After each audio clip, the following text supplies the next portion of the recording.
மற்றொரு தேர்தல் தொகுதிக்கான முடிவுகள் தற்போது கிடைக்கப்பெற்றிருக்கின்றன.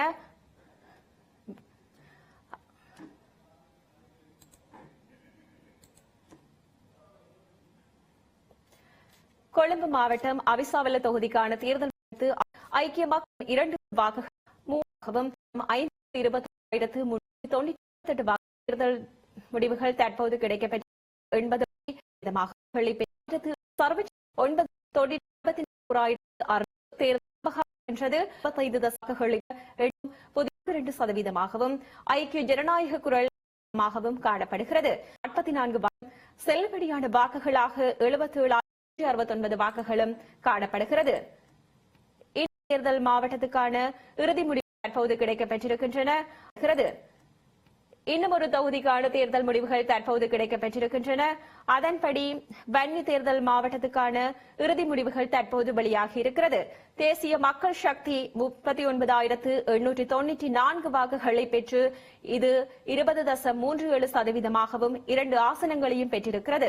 ஐக்கிய மக்கள் சக்தி 32,232 வாக்குகளை பெற்று 16.45%, இங்கு ஒரு ஆசனத்தையும் பெற்றிருக்கிறது. இலங்கை தமிழரசு கட்சி 29,711 வாக்குகளை பெற்று 15.17%, இங்கு ஒரு ஆசனத்தையும் பெற்றிருக்கிறது. ஜனநாயக தமிழ் தேசிய கூட்டணி 21,102 வாக்குகளை பெற்று 10.77%, இது ஒரு ஆசனத்தையும் கொண்டிருக்கிறது. ஸ்ரீலங்கா தொழிலாளர் கட்சி 17,710 வாக்குகளை பெற்று 9.04%, இங்கு ஒரு ஆசனத்தையும் கொண்டிருக்கிறது.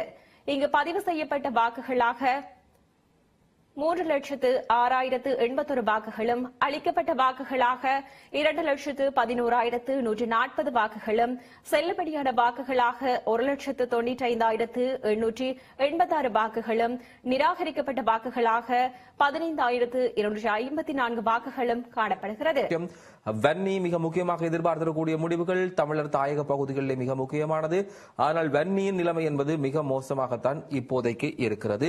தேசிய மக்கள் சக்தி இம்முறை மேலெழுந்து வந்திருக்கிறார்கள் 4,000. அதே வேளையிலே கடந்த முறை மிக முன்பாக இருக்கக்கூடியது பட்டியல் படுத்துகிற போது முன்னிலை இடங்களுக்குள்ளே அவர்களுக்கு எந்த விதமான தரப்படுத்தலும் அவர்களுக்கு இருக்கவில்லை என்பது முக்கியமான விஷயம்.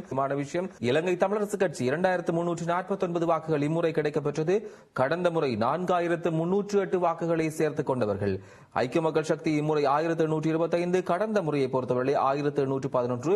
பெரிதான மாற்றங்கள் கிடையாது. 1,300 தங்க சின்னம். அவர்கள் கடந்த முறை இந்த தேர்தலில் போட்டியிடவில்லை என்பது அவதானிக்கப்படக்கூடியதாக இருக்கிறது. தமிழ் மக்கள் தேசிய கூட்டணி 736 வாக்குகள் மீன் சின்னத்திலே போட்டியிட்டு வெற்றி பெற்றிருக்கிறார்கள். அது கடந்த முறை. இம்முறை அவர்கள் அந்த சின்னத்திலே போட்டியிடவில்லை என்பது கவனம் செலுத்தக்கூடியதாக இருக்கிறது. ஜனாதிபதி தேர்தல் மக்கள் சக்தியை பொறுத்தவரையிலே ஜனாதிபதி தேர்தலில் 4,899 வாக்குகள் தபால் மூலம், இம்முறை 1,825 வாக்குகள் மாத்திரம்தான் அவர்களால் தக்க வைக்கப்பட்டிருக்கிறது. சுயாதீன குழு 14 கேஸ் சிலிண்டர் 4,257 வாக்குகள் ஜனாதிபதி தேர்தலில்.